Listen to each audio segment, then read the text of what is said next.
Buenos días, muy agradecido por la invitación. Sí, lamentablemente la presidenta, siendo nuestra máxima autoridad, tuvo una ligereza al mencionar que los médicos o los trabajadores de salud malogramos los equipos. Eso es incorrecto y rechazamos de todo punto de vista y esperamos la pronta rectificación de nuestra presidenta, porque si no, como Federación Médica vamos a tomar acciones legales, ya que esto es una difamación agravada.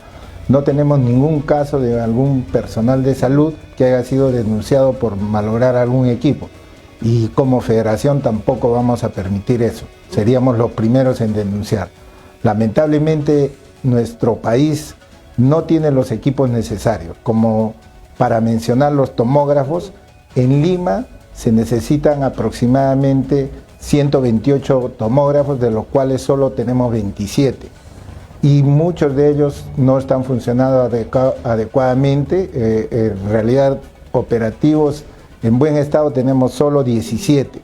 Y eso hace que los equipos sean sobreutilizados y tampoco en el momento que requiere la revisión del equipo, o sea, hacer un mantenimiento preventivo, no tenemos la ayuda necesaria de nuestros gestores, menos cuando se trata de hacer un mantenimiento correctivo. Esto demuestra también el poco conocimiento o el conocimiento de la realidad en la que se encuentra actualmente, o como siempre se ha encontrado el sistema de salud. Sí, lamentablemente pues el salud viene siendo abandonada y no vamos a mencionar de estos últimos gobiernos, sino históricamente, ¿no? Claro. Como sabemos, el PBI promedio que se da para Latinoamérica es más de 8% del PBI.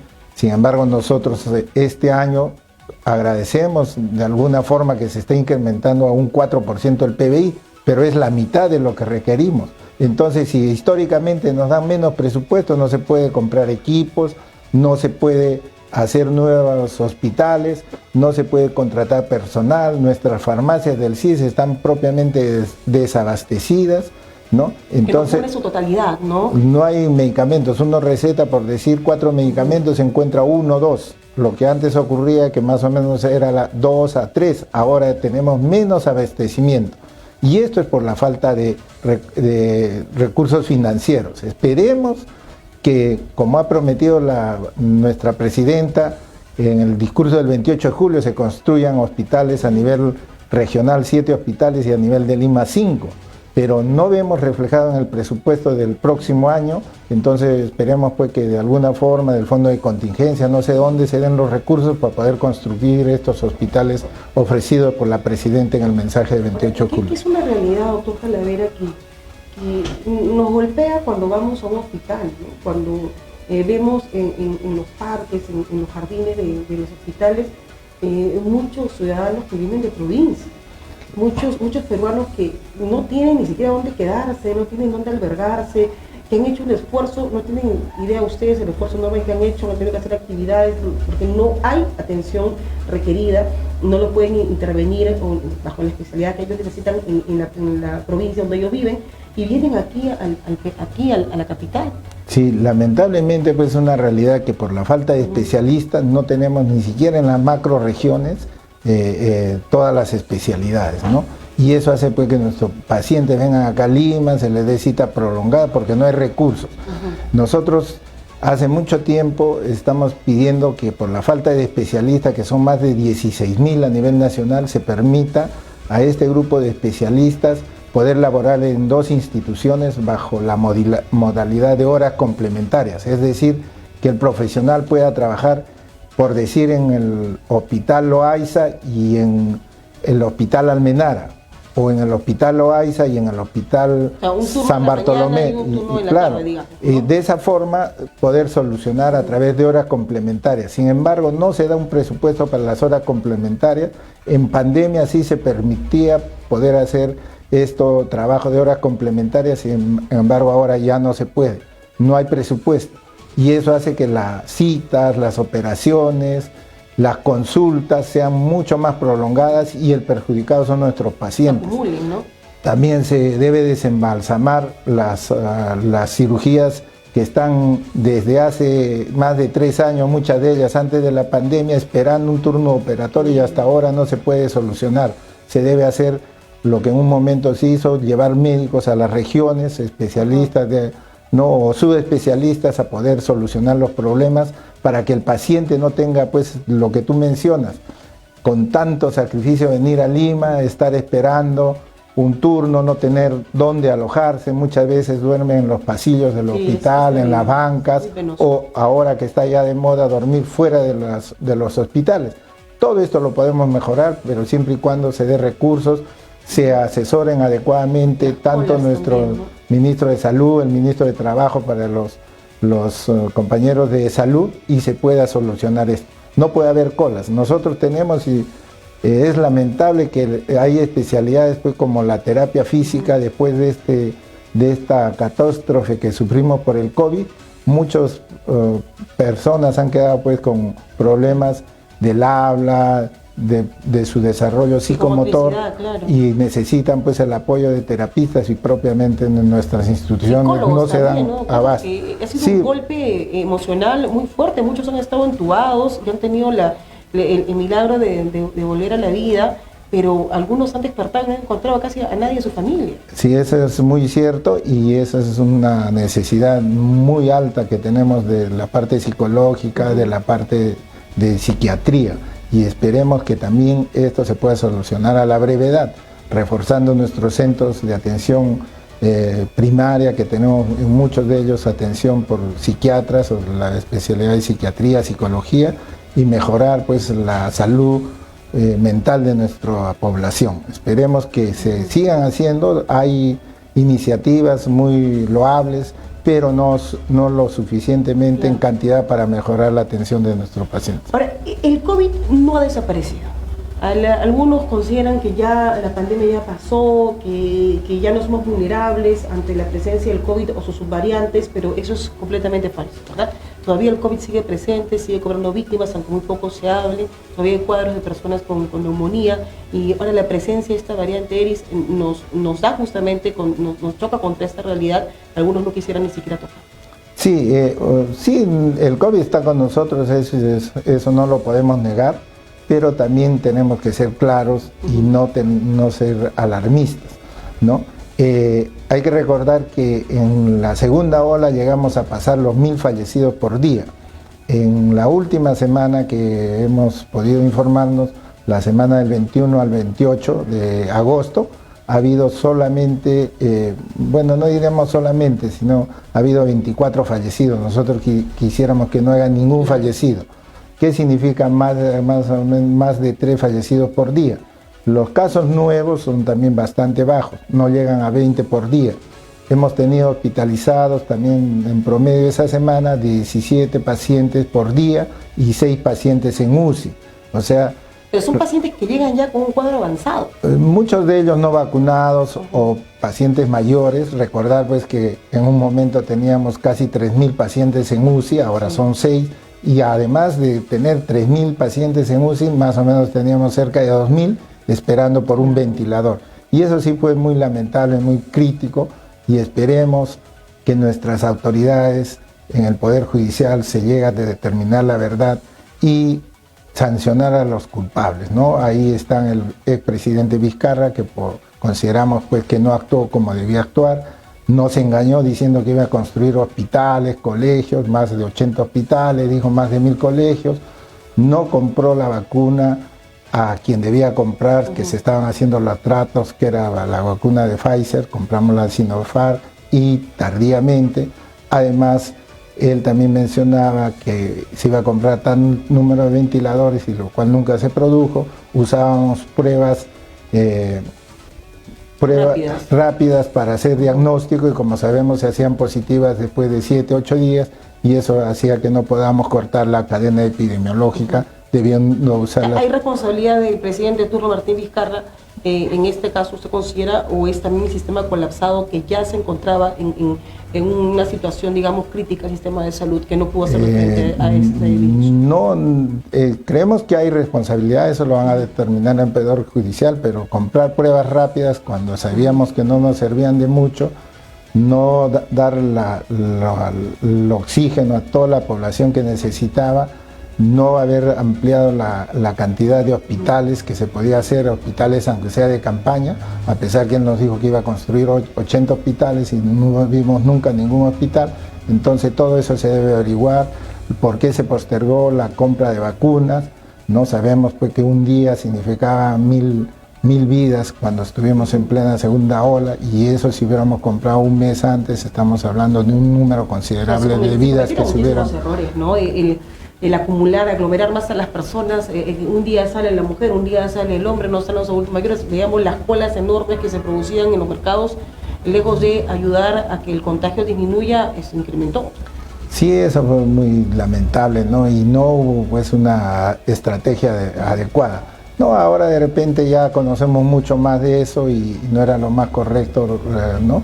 Lo que hubieras hecho y si hubiera podido, más bien a la gente que no tenía ni qué comer, que muchos de ellos salían, eran vendedores ambulantes, a darle una asistencia adecuada, ¿no? Pero bueno, ya pasó, esperemos pues que lo que se hizo incorrecto, y sobre todo si hay dolo por comprar sobre todo esas pruebas rápidas que hasta ahora no se sabe bien exactamente cuánto costaron, igual que las primeras vacunas que se adquirieron del laboratorio Sinopharm, se puedan aclarar en algún momento y ver pues quién fue el responsable de la declave tan triste que tuvimos con tantos fallecidos en nuestro país. ¿Cuáles son los síntomas de esta nueva variante? Bueno, los síntomas casi no han variado mucho, igual son dolor muscular, una garrapera, fiebre. Es una variante incluso menos agresiva que las anteriores, sino que es más contagiosa. Es por eso que en los países donde se ha diseminado no ha habido aumento. Bueno, más de 50 países en todo el mundo. Es tan marcado en la mortalidad, ¿no? Nosotros ya la tenemos en el país, y como es una variante bastante contagiosa, lo más probable es que entre muy pocos días pase a predominar los números de casos por esta variante ERIS o EG5, ¿no? ¿Cuántos días duran los síntomas? También recordará que al inicio era un poco más prolongado, ahora son menos, ¿no? 3 a 5 días, propiamente está pasando como una gripe habitual, ¿no? Ni siquiera la gripe de influenza, que es mucho más agresiva. El proceso de vacunación, ¿qué tan exitoso está siendo? Es lamentable, ¿no? La población no colabora, no podemos echar en este caso la culpa al Ministerio de Salud ni a nuestras autoridades, porque sí hay vacunas.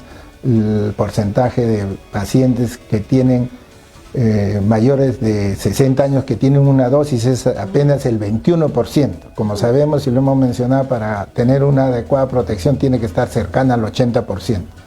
Y lo más triste todavía es que con segunda dosis no hay ni siquiera el 0,3%, es menos que el 0,3%.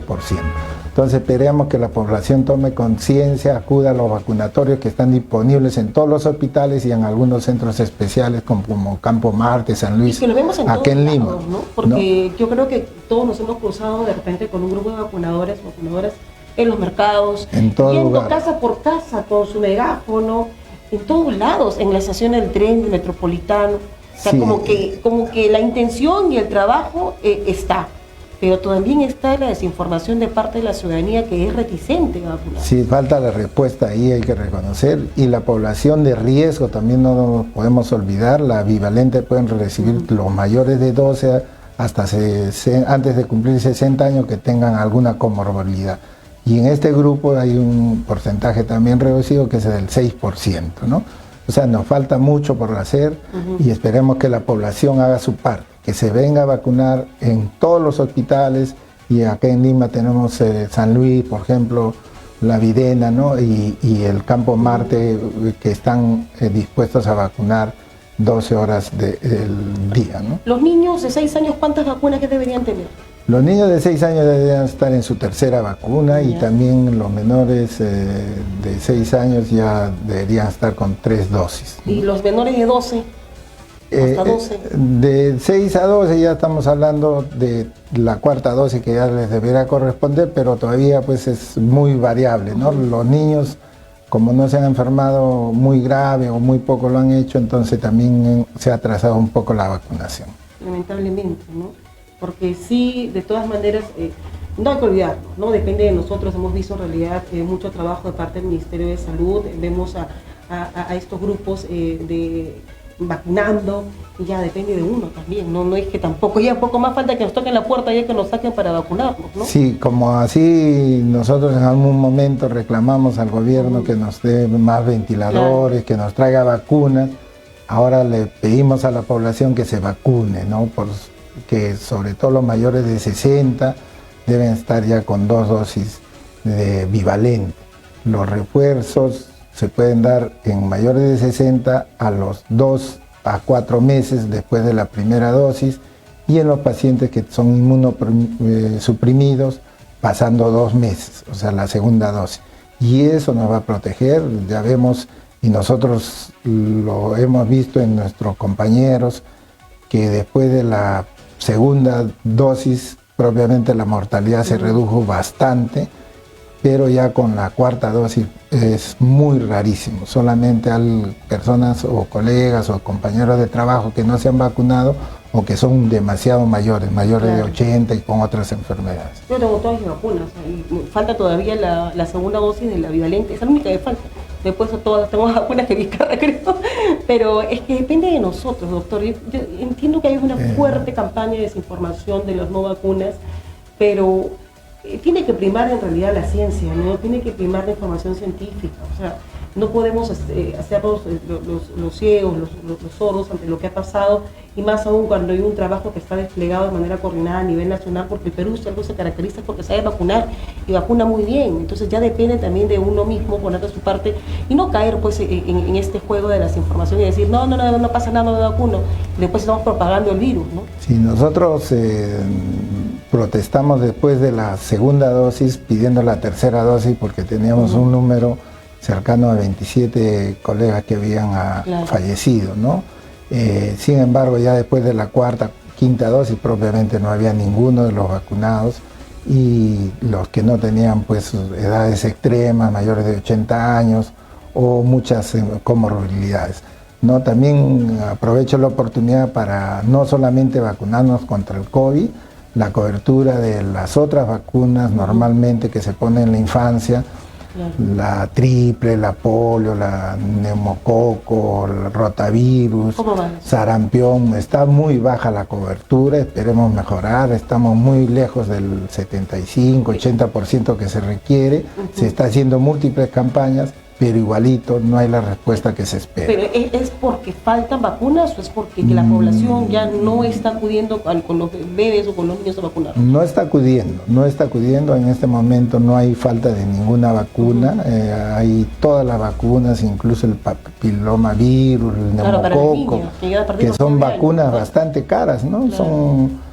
en forma particular, una de esas vacunas no baja de 350 soles, y el Estado nos las da gratis, y debemos aprovechar. Y las vacunas sí nos protegen. No teníamos casos ya de fallecidos por varicela, lamentablemente este año nuevamente, estos 2 últimos años no había. Recordar que la varicela se aplica el Estado hace más o menos 6 años, y ya los años anteriores estábamos 0 mortalidad por varicela, y nuevamente han aparecido casos. Entonces, un llamado de atención también a los padres de familia, a los tutores, que vacunemos a nuestros menores, ¿no? Las vacunas son seguras, puede ser que den un poco de malestar, todos sabemos que dura un día, máximo 2 días, ¿no?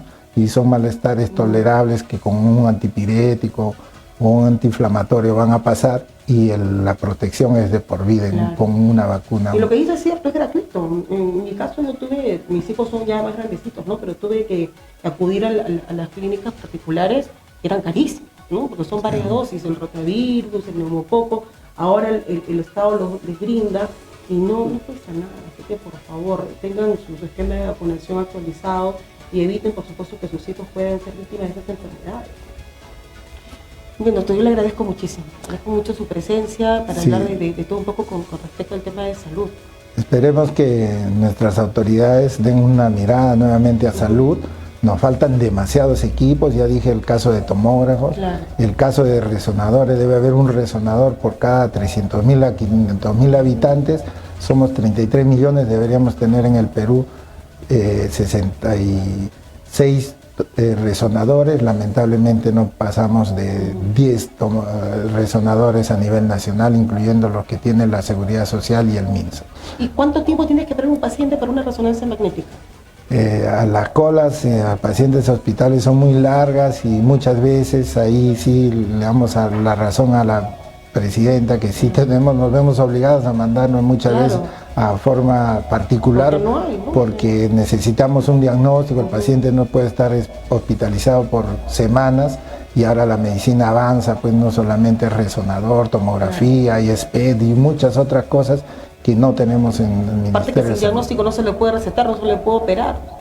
Claro, la medicina avanza, pues y la tecnología avanza, ¿no? Y no tenemos los recursos, no tenemos a veces lo básico, entonces esperemos pues que se invierta más en salud y que se dé pues de alguna forma cumplimiento a las promesas de la presidenta del 28 de julio de la construcción de nuevos hospitales. Y el año que sigue también debería ser así, porque nos faltan más o menos 70.000 millones en infraestructura nada solamente, que significa más o menos construcción de más o 100 hospitales a nivel nacional. Eso esperamos, doctor Talavera, porque lo vemos todos los días, el drama que tienen que pasar miles de familias peruanas en los hospitales, en las colas no deberían existir, de verdad. Se dijo que el tema de la atención telefónica virtual era efectiva, pero seguimos viendo colas en los hospitales también en salud, en los hospitales de MINSA. El CIS no cubre su totalidad, todo lo que se requiere para que los pacientes sean atendidos, y esto evidentemente afecta a los que menos tienen, ¿no? Porque el que tiene al menos paga un poquito y se va a la clínica, el que no tiene no, tiene que